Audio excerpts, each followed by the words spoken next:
Юрист по профессии Герман Устюжанин приезжает в ущелье Аксу на севере Кыргызстана, чтобы отвлечься от повседневных дел, городской суеты и набраться сил. Здесь он готовится к сложному горному маршруту. Помогают инструкторы. В этом году Герман планирует весь свой отпуск провести среди многочисленных елей и крутых высоких гор.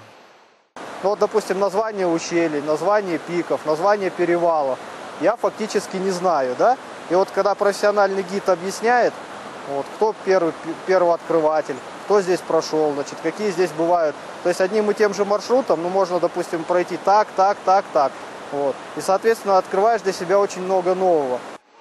Подготовка к маршруту начинается с этих отвесных скал, где учатся справляться с трудностями и сами гиды, и многие туристы, мечтающие покорить самые высокие точки в Кыргызстане. Валерий Серебренников из Сыкульской области считается одним из лучших специалистов. Он знает множество горных маршрутов.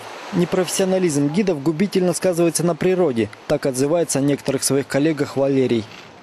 Традиционный маршрут – Житый-Огус, перевал Телеты, ущелье Каракол, озеро Алакуль, перевал Алакуль, курорт Арашан.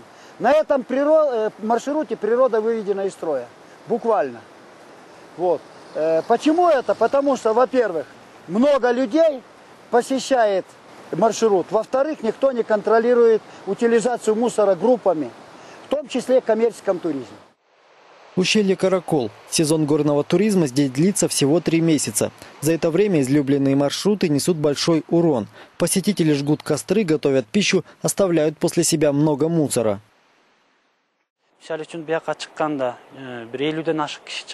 В день в горы поднимаются около 50 человек. Ходить и следить за каждым из них нет смысла. Поэтому мусор за ними собирают наши сотрудники 2 раза в год. Хотя встречаются добросовестные люди, которые за собой мусор убирают, но таких мало.